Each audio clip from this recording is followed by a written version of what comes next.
Hey, salut à tous, c'est... Ta gueule! C'est quoi ça?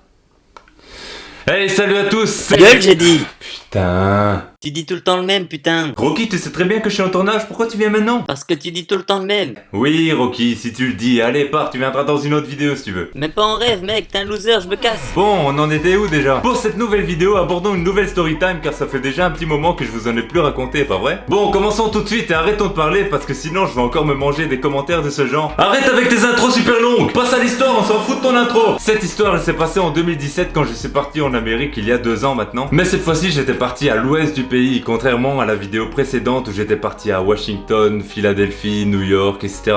Je sais pas si vous vous souvenez. Tu te souviens ou pas? Bref, on s'en fout. J'étais encore parti tout seul, sans mes parents ou quoi que ce soit, mais avec un groupe organisé. Mais cette fois-ci, pas avec des jeunes. Non, non, non. J'ai pas envie de dire que c'est des vieux, loin de là, mais là j'allais de 44 à 80 ans, quoi. Mais en fin de compte, ils étaient gentils, mais oui, ils faisaient du babysitting avec moi, quoi. Qui c'est qui rit là?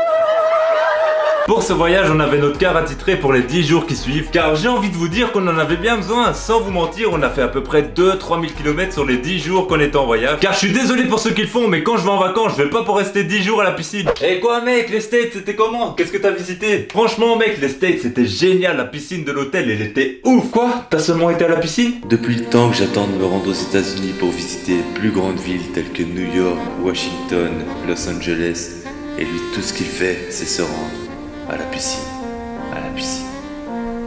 On arrivait donc au 4e jour du voyage, on avait déjà été à Los Angeles qui est une ville magnifique. On avait donc déjà été au Bryce Canyon et alors le magnifique Grand Canyon. Et pour le 4e jour, on partait à la vallée de la mort. J'avais déjà entendu parler de ce désert à la télé et franchement c'était un rêve pour moi d'y aller. Chose qui était enfin faite parce que j'y étais. Ça faisait à peu près 6 heures qu'on était sur la route. Et enfin, qu'est-ce qu'on aperçoit? La vallée de la mort, on y était enfin. Et on pouvait l'apercevoir à la chaleur abominable, j'ai envie de te dire 49-50 degrés. Crois-moi bien que ça fait chaud. Notre guide faisait son travail à merveille. Il essayait de nous raconter des histoires pour essayer de faire passer le temps parce que 6 heures c'est un peu long quand même. Et comme par hasard à ce moment-là il nous raconte une histoire d'un ami qui était resté en panne dans la vallée de la mort. À croire que le guide était un voyant, un sorcier ou je ne sais pas quoi, comme par hasard quand il nous parle de ça au moment même, on tombe en panne. Et je peux vous dire qu'à ce moment-là, j'ai flippé ma race parce que ouais, c'est un désert. C'est pas comme si tu tombais en panne sur l'autoroute normale, tu fais appel à quelqu'un. Ouais, ça va, je viens te chercher. Non! Là, t'es dans le désert, tu te démerdes clairement, t'as pas de réseau, t'as personne à l'horizon, franchement, on a croisé personne. Et tout simplement, tu pries pour survivre. Alors à ce moment-là, vous imaginez même pas la tête des gens qui étaient avec moi dans le groupe, qui je rappelle avait entre 44 et 80 ans. Et là, c'est parti pour la galère, on est resté là sans vous mentir pendant 2 heures. Mais 2 heures comme ça peut paraître court, mais je vous rappelle qu'il faisait 50 degrés. Comme je vous l'ai dit, ça faisait 2 heures qu'on était à l'arrêt. Et pendant ce temps, le chauffeur essayait de regarder au moteur parce que, bien évidemment, il avait envie de partir lui aussi. Et après 2 longues heures, le chauffeur revient dans le car, il tourne la clé et j'entends ce bruit magnifique.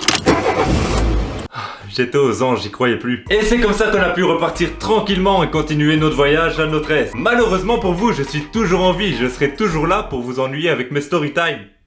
Bref, j'espère que la vidéo vous aura plu. Pour ma part, ça m'a fait plaisir de la tourner parce que ça me rappelle des souvenirs assez mauvais, mais maintenant on en rigole, donc on s'en fout. Si t'as kiffé cette vidéo, n'oublie pas de lâcher un gros like, à partager cette vidéo en masse et de vous abonner à ma chaîne si c'est pas encore fait et d'activer la petite cloche pour recevoir les notifications. En tout cas, nous, on se dit à très bientôt sur YouTube.